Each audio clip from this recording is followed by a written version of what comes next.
बिस्मिल्लाहिर्रहमानिर्रहीम। अस्सलाम वालेकुम।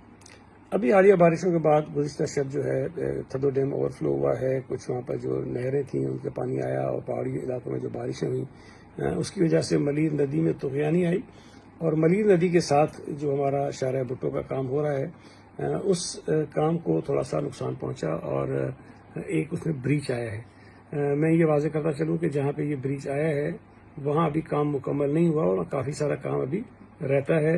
और उस वीडियो में भी आपको नज़र आएगा कि जो सड़क बनी है उसके साथ में आपको बिल्कुल मिट्टी नज़र आती है और जो आमतौर पे इन बड़ी सड़कों के साथ जो है इस तरह मिट्टी नहीं होती, उसमें एक रिटेनिंग वाल जो है वो बनाई जाती है। वो काम अभी हमारा रहता है, वो बाकी है। तो अभी जो कुछ हुआ है वो ऐसी कोई ख़तरे की बात नहीं है। दूसरी बात, इसके ऊपर अगर कोई इजाफी खर्चा होता है किसी भी तरह का तो वो सिंध हुकूमत नहीं करेगी। ये जो प्राइवेट पार्टनर हमारे ये शाहरा बना रहे हैं, अगले 25 वर्षों तक ये शाहरा उन्होंने मेंटेन करनी है, उन्होंने संभालनी है, उन्होंने चलानी है और उसके ऊपर जितने खर्चा होगा वो खुद उन्होंने बेयर करना है और वो सारे उसके जिम्मेदार होंगे। तो 25 वर्षों तक सिंध हुकूमत का इसके ऊपर कोई रुपया खर्च नहीं होगा और वो प्राइवेट पार्टनर ने खर्च करना है।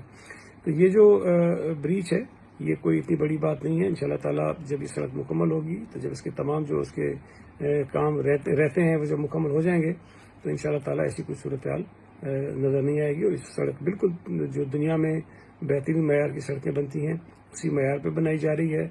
और मैं समझता हूँ कि इसके तमाम जो रिक्वायर्ड टेस्ट होते हैं जो तामीर के दौरान करवाए जाते हैं वो तमाम के तमाम बिल्कुल मद्देनज़र रखकर उनको फॉलो किया जा रहा है और ये कोई ऐसी ख़तरनाक बात नहीं है जिसकी बात जो है वो सोशल मीडिया पर फैलाई जा रही है। बहुत बहुत शुक्रिया।